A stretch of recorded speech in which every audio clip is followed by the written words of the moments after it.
ফ্রান্সে মাত্র 1 মিটার করে কাপড় পাওয়া যায়। 3 মিটার কিনলে আমরা সালোয়ার কামিজ বানাতে পারি, যা কিনা অতি অবিশ্বাস্য। আমি তো দেখে অবাক। এই গাছের ফলগুলো অনেক বেশি পেকেছে। আমাদের বাসার নিচেই এই গাছগুলো অনেক বেশি মিষ্টি খেতে, আর শরীরের জন্য অনেক অনেক ভালো। এই ফলগুলো বাজারেও কিনতে পাওয়া যায়, কিন্তু আমাদের এই নিচের গাছটায় অনেক ফল ধরেছে, যা কিনা অনেক মানুষ আমরা কিনে খাই। বাংলাদেশের আম আমরা কিভাবে খাই, আর আজকের দুপুরে কি কি রান্না করলাম তারই ভিডিও থাকবে আজকের ভিডিওতে। সবাইকে অসংখ্য ধন্যবাদ আমার ভিডিও দেখার জন্য, আর সবাইকে আমার ইউটিউবের সকল ভাই এবং বোনদের জানাই আসসালামু আলাইকুম। আমার ভিডিওতে আজকে থাকবে এসব কিছু। শুরু করলাম আমার ভিডিও। এই তো আজকে আমি রান্না করব কুরজে তার চিংড়ি মাছ দিয়ে, আর রুই মাছ আমি টমেটো দিয়ে ভুনা করব। এ দিয়েই আমার ভিডিও শুরু, দুপুরের রান্না দিয়েই। দুপুরে রান্না করতেছি এখন। এই তো রুই মাছটা আমি ভেজে নিচ্ছি। এখানকার রুই মাছটা এটা হচ্ছে বাংলাদেশি রুই মাছ, দেখেই বোঝা যাচ্ছে বাংলাদেশি রুই মাছ না। এটা বাংলাদেশ থেকে এসেছে, ভিসা পাসপোর্ট নিয়ে বাংলাদেশ থেকে ফ্রান্সে এসেছে এই মাছটা।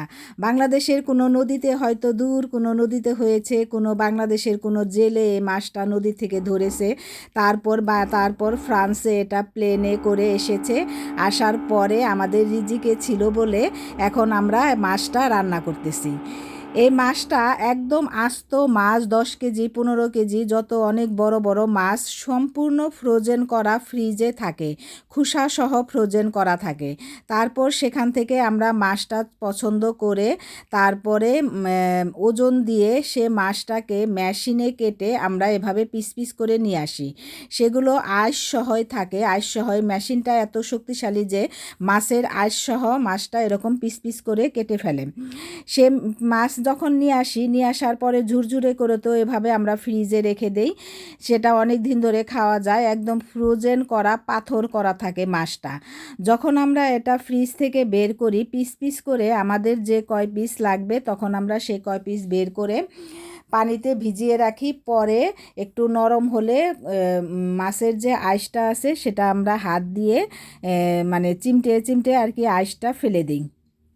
তারপর এই তো এখন মাছ এরকম দেখতে সম্পূর্ণ তাজা, খেতেও খারাপ লাগে না। কিন্তু ফ্রোজেন মাছ তো এত ফ্রোজেন, মানে বিশাল বড় মাছটা ফ্রোজেন করা হয়, এটা দেখলেই আমার কাছে অস্থির লাগে। যদিও খেতে খেতে এখন মোটামুটি ভালোই লাগে। প্রথম দিকে আমি খেতেই পারতাম না, রান্না করতাম কিন্তু খেতে পারতাম না। শুধু মনে হতো এত বড় একটা মাছ, এটা ফ্রোজেন করা ছিল, তারপরে এরকম খাচ্ছি। যাই হোক, এই মাছটা আজকে আমি এখন বাংলাদেশের মাছ দেখা যায় আমি কিছুদিন ধরে আসছি, আমার খেতে সমস্যা হয়, কিন্তু অনেকে বছর ধরে অনেকে যারা আছে তারা দেখা যায় এই মাছই খায়। এই মাছ খায় মানে মুখের স্বাদের চেঞ্জের জন্য খেতেই হয়।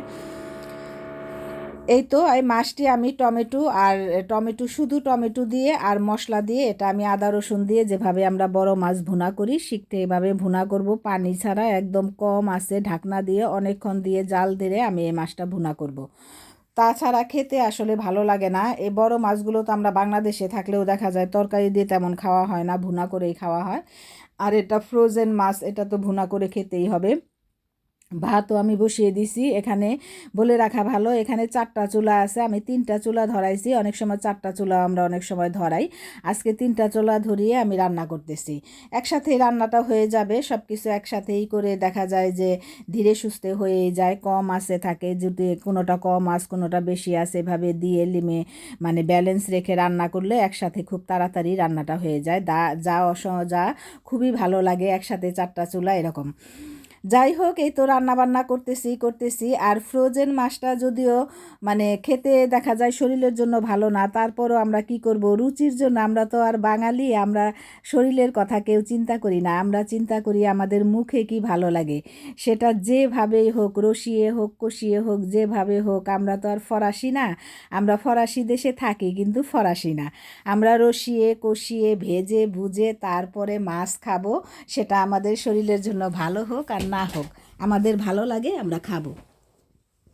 মাছটাই তো রান্না করতেছিলাম, সাথে কুরজে তো রান্না করতেছি, যেহেতু বা এদেশের লাউয়ের মতো আমরা কুরজেরটা আর কি খাই। লাউয়ের বিকল্প হিসেবেই বলা চলে কুরজের, যা কিনা অসম্ভব মজা লাগে খেতে।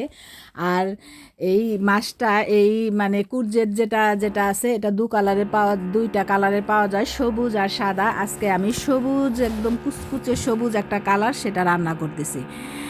আর আমার আজকের ভিডিওতে আরও থাকবে হলো যে আমি মানে আমাদের যে নিচের যে একটা গাছ আছে, এদেশের মানুষ দেখা যায় যে গাছের ফল সাধারণত খায় না। গাছ ভর্তি ফল ধরে থাকে, রাস্তার কিনার দিয়ে গাছ থাকে কিন্তু খায় না। কিন্তু আমাদের নিচে যে গাছটা আছে সে গাছটায় অনেক বেশি ফল ধরেছে, সেটার মধ্যে থেকে আমরা অনেক ফল, ছোট ছোট ফলগুলো, এই ফলগুলো খাই। দেখা যায় অনেক মানুষই খায়, বাচ্চারা বিকেলবেলা ওইটার, গাছটা অনেক শক্ত থাকে, ফল ছোট ছোট হলে কি হবে, গাছের ডাল অনেক বেশি শক্ত, গাছের ডালে উঠে খায়। আবার সেদিন দেখলাম জাপানি কতগুলো মেয়ে এসে তারা গাছের ডালের মধ্যে বাড়ি দিয়ে দিয়ে যখন ফলগুলো নিচে পড়ে যায় টুকিয়ে টুকিয়ে নিয়ে গেল বালতি ভরে। যা দেখে আমরা তো অবাক, যে আমরা এসে শুধু ছিঁড়ে ছিঁড়ে খাই, রাস্তা দিয়ে যাচ্ছি কিংবা নিচে নামতেছি একটু ছিঁড়ে ছিঁড়ে খাইলামই করলাম এরকম, কিন্তু ওরা একদম সুন্দর করে ভরে নিয়ে তারপরে সেটা মানে খাওয়ার জন্য তারা ওভাবে খেলো। আমি ভাতটা সাধারণত এভাবে রান্না করি, দুজনের ভাত, খুবই অল্প ভাত, ভাত খুবই কম খাওয়া হয় আমাদের। যা এই তো ভাত না খেলেই যেন, তবু এত কম ভাত খাই তারপরে মনে হয় যেন একবেলা ভাত না খেলে, দুপুরে ভাত না খেলে মনে হয় যেন কি খাওয়া হয় না এরকম। ভাতের দেখা যাচ্ছে যে আমাদের ভাতের পরিমাণ কম কিন্তু তরকারির পরিমাণ বেশি। এই তরকারি দেখা যায় আমরা 2 বেলা খাবো, কিন্তু মাছটা আমরা 1 বেলাই খাবো, আর তরকারিটা দেখা যায় কুরজেরটা দেখা যায় 2 বেলায় খাওয়া হবে, আর ভাত তো 1 বেলাই খেয়ে ফেলবো। আর দুজনের ভাত অল্প করে অতটুকু ভাতই দেখা যায় আবার রয়ে যাবে এরকম। ভাত রান্না করার চিন্তা করি যে এতটুকু ভাত হবে, আবার খাওয়ার সময় যখন ভাত রয়ে যায় তখন চিন্তা করি আরে ভাত, আবার এত ভাত রান্না করলাম যে ভাত রয়ে গেল এরকম। আসলে আমাদের মনটা এমন, দেখা যায় যে অনেক সময় চোখের ইসে এখন দেখা যায় ক্ষুধা আছে আছে, মনে হয় যেন অতটুকু ভাত আমাদের হবে না, এটা আমার প্রায় অনেক সময় হয়। আবার যখন দেখা যায় খেতে বসি পেট ভর্তি থাকে তখন দেখা যায় আবার ওই ভাতই বেশি হয়, তখন তো অবাক হয়ে যায় যে এই ভাতটা আবার কিভাবে বেশি হলো। আমি কুরজেতের মধ্যে এই তো কুরজেটটা প্রথমে দিয়ে তারপরে টমেটো আর ধনেপাতা দিয়ে, যেহেতু অনেক বেশি নরম কুরজেত, সব কিছু দিয়ে লবণ টবণ সব কিছু দিয়ে আমি এটা ঢাকনা দিয়ে দিব। যখন এটা সিদ্ধ হয়ে যাবে তখন আবার একবার লবণ দেখে আবার লবণটা আমি ব্যালেন্স করে দিয়ে দিব। কুরজেতের অন্যতম একটাই হচ্ছে এটা খুব সহজে নরম হয়ে যায় এবং রান্নার সুন্দর একটা ঘ্রাণ বেরোয় আর খেতে খুবই মজা লাগে। জানি না বাংলাদেশের কুরজেতগুলো খেতে কেমন, বাংলাদেশের বাজারেও দেখছি এখন কুরজেত পাওয়া যায়, সব দোকানে পাওয়া যায় না, বিশেষ কোনো দোকানে, যে দোকানে চাইনিজ খাবার টাবার সালাদের জিনিস টিনিস পাওয়া যায় সেই দোকানগুলোতে কুরজেট আমি দেখেছিলাম বাংলাদেশে, এখন অবশ্যই পাওয়া যাবে, কিন্তু কখনো খাই নাই। সেখানে থাকতে দেখতে যেন আমার কাছে কেমন লাগতো, মনে হয় যেন মিষ্টি কুমড়াটা লম্বা হয়ে গেছে, কিন্তু এখানে আসার পরে খেতে আসলে ভালোই লাগে, হয়তো এখানকার ওয়েদার অনুযায়ী, আবার দেখতে দেখতে খেতে খেতে ভাল লাগে। আর আসল কথা কি, এটা ছাড়া তো বিকল্প নেই, লাউ তো সবসময় পাওয়া যায় না, আর লাউ এক সময় এক জিনিস সবসময় কিভাবে পাওয়া যায়, দেখা যায় কুরজেরটাই খাওয়া হয়। অন্যান্য সবজির চাইতে সবচাইতে মজার হচ্ছে এদেশে কুরজেরটাই আমার কাছে বেশি ভাল লাগে অন্যান্য সব কিছু সবজির চাইতে।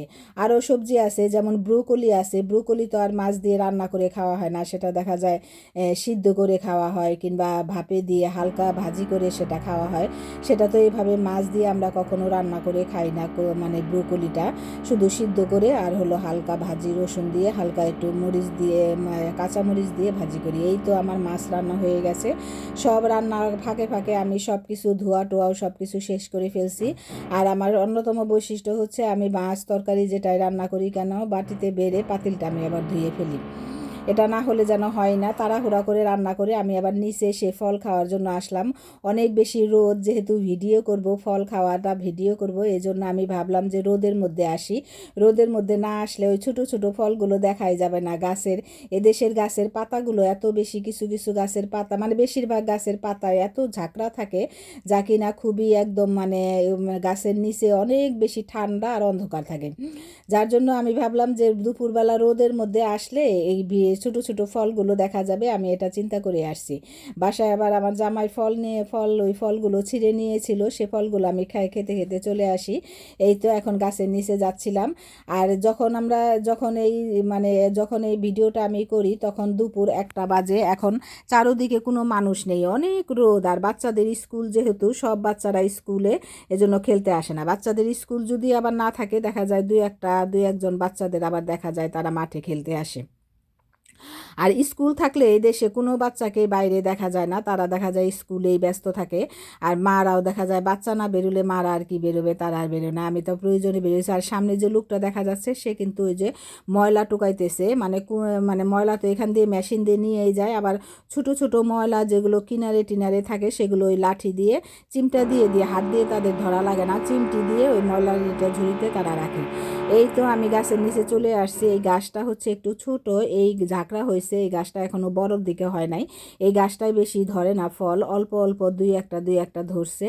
কিন্তু সামনের ওই গাছটা, আর ওই গাছের সামনে আরেকটা গাছ আছে, একদম ওই সামনের দিকে, সেটা দেখা যাচ্ছে না। ওই গাছটা অনেক অনেক ফল ধরছে। আর ঝাঁকড়া গাছটা দেখেন, গাছের নিচেই দেখতে কি যে সুন্দর লাগে। আমরা এই গাছের নিচে এসে বসে থাকি, তারপরে গাছের নিচে পাটি বিছিয়ে বসে থাকে অনেকে, আবার বসে বসে চা খায়। খুবই বেশি সুন্দর লাগে, একদম গ্রামীণ পরিবেশের মতো লাগে গাছের নিচটা। আমার কাছে অনেক বেশি সুন্দর লাগে। এই তো গাছের একদম ডালে ডালে, আমি তো বেশি উপরের দিকে হাত দিতে পারি না, খাটো মানুষ। আমি নিচে যতটুকু পাচ্ছি অতটুকুই আমি ছিঁড়ে ছিঁড়ে খাচ্ছি। আর উপর দিকে একদম ডালে জাম যেভাবে ধরে থাকে ঠিক সেভাবে ধরে থাকে, আর লাল টুকটুকে, হাত টুট সব কিছু লাল হয়ে যায়। আরেকটা জিনিস যে আমি যখন এই গাছের নিচ দিয়ে যখন যাই, বিকেলে যখন আমরা হাঁটতে বেরোই, তখন তো স্বাভাবিক বাসার কাপড় চাপড় পরা থাকি না, তখন আমি এই গাছের নিচ দিয়ে গেলে ফল খাই না। কারণ একবার আমার এই গাছের নিচে ফল খাওয়ার সময় আমার গাছের কষ লেগে আমার জামা সে দাগটা আর উঠে নাই, আমার কাছে অনেক বেশি কষ্ট লেগেছিল। এখন আমি এই গাছের নিচ দিয়ে গেলে আর ওই ফলটা আর খাই না, বিকেলে যখনই থাকে। এখন যেহেতু বাসার জামা পরা আছে, এই জামার মধ্যে রং লেগে গেলেও কোনো ফলের কষ লেগে গেলেও কোনো সমস্যা নাই, এজন্য আমি এভাবে এসেছি। বাঙালির বুদ্ধি আর কি।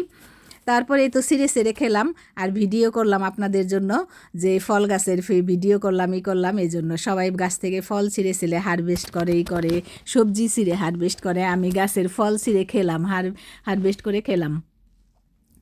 অনেকে বলবেন যে ধুয়ে খায় নাই এভাবে। আর এই যে এই বাসটা হচ্ছে 170 বাস, পাশেই রাস্তা ছিল। আর এখানকার যেখানে লোক বসতি বেশি থাকে, সেখানে গাড়িতে রাস্তায় অনেক বেশি সিগন্যাল থাকে। তখন মানুষ থাকুক আর না থাকুক, গাড়ি সিগন্যালের জন্য দাঁড়িয়ে থাকবেই, এটাই স্বাভাবিক। আর এখন অবশ্য সিগন্যালের জন্য না, যখন অন্যান্য গাড়ি যাইতেছে, মানুষ বাস স্টপে থামছে, বাসে মানুষ উঠতেছে। এই কাপড়টা হচ্ছে 2 ইউরো করে নিছে, 1 ইউরো করেও কাপড় আছে। আর আমি যে জামাটা পরে আছি সেটা হচ্ছে 2.5 ইউরো মিটার আর কি। মিটারের হিসাব, আমাদের যেরকম গজের হিসাব, এখানে হচ্ছে সব কিছু মিটারের হিসাব।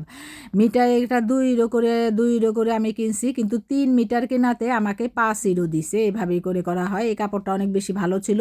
আর 1 ইউরো করে যে কাপড়গুলো, সেগুলো থাকে জর্জেট, তারপরে একটা কেমন যেন গেঞ্জি টাইপের কাপড় থাকে, সেটা দিয়েও আমি জামা বানাইছি। সেটার চাইতে আমার কাছে এটাই বেশি ভালো লাগছে, কারণ আমি বাসায় সবসময় রাফ ইউজের জন্য এই জামাগুলো বানাইছি। এজন্য আমি সাধারণত সবসময় প্রেফার করি এই 2 ইউরো করে যে কাপড়গুলো পাওয়া যায়, সে কাপড়গুলো, যেগুলো অনেক বেশি সফট আর মোলায়েম। এগুলো 3 মিটার কিনলে সালোয়ার কামিজ একদম সুন্দর মতো ঢিলা ঢালা করে সালোয়ার কামিজ সুন্দর মতো হয়ে যায়। ঢিলা ঢালা করে বানালে একটু খেপে গেলেও খারাপ লাগে না, ভালোই লাগে। এটা আমি মেশিনে কেটে করেছি, বানানো হয়েছে, ভালোই লাগছে আসলে বাসায় পরার জন্য। কারণ আমি বাংলাদেশ থেকে আসার সময় অনেক বেশি পরার কাপড়গুলো আমি আনতে পারি নাই। আর এখানে তো দামি কাপড়গুলো তো কিনতেই পাওয়া যায়, সেগুলো তো এখান থেকে কেনা হয়েছে। কিন্তু বাসায় পরার জন্য আসলে প্রচুর জামা কাপড় লাগে আমাদের, যেটা আমি এখান থেকে প্রথম দিকে যে বুঝতে পারি নাই যেখানে কাপড় পাওয়া যায় নাকি। অনেক দিন আমাকে মাস্টেতে যাওয়ার পরে দেখে বুঝে ঘুরে এখন আমি বুঝতে পারি আসলে সব ধরনের কাপড়ই মাস্টে পাওয়া যায়। কিন্তু আমাদের দেশের দোকানে যেরকম সব কিছু সাজানো থাকে, এখানে তো আর সাজানো থাকে না, সব কিছু এলোমেলো থাকে, খুঁজে নিতে হয়। এটা হচ্ছে আমাদের বাংলাদেশি আম। এই আমগুলো অনেক বেশি মিষ্টি। আমগুলোর নাম আমি জানি না, আপনারা নামটা জানলে জানাবেন। এখানে হচ্ছে 6টা আম, যদি এখানে আমগুলো বড় হতো তাহলে 5টা আম হতো। এখানে মানে ফ্রান্সের ইউরো হিসেবে এখানে 12.5 ইউরো নিছে আমগুলো, এরকমই পড়ে। তবুও বাংলাদেশি আম খেতে হয়, এভাবে করে আমরা এনে খাই, অনেক বেশি মজা লাগে আমগুলো। এইরকমই অনেক সময় দেখা যায় ভালো আমও পড়ে না, তবুও কি হবে, বাংলাদেশি আম খেয়ে আমরা বড় হয়েছি। যদিও এই দেশের অনেক অনেক আম আমরা খাই, কিন্তু বাংলাদেশি সিজনের সময় এই আমগুলো শুধু বাংলাদেশ থেকে একদম এক্সপোর্ট করে প্লেনে করে ভিসা পাসপোর্ট নিয়ে এগুলো এসেছে। বাংলাদেশি আম খেয়ে অভ্যাস, কি হবে, বাংলাদেশি আম তো খেতেই হবে। সবাইকে অসংখ্য ধন্যবাদ আমার ভিডিও দেখার জন্য।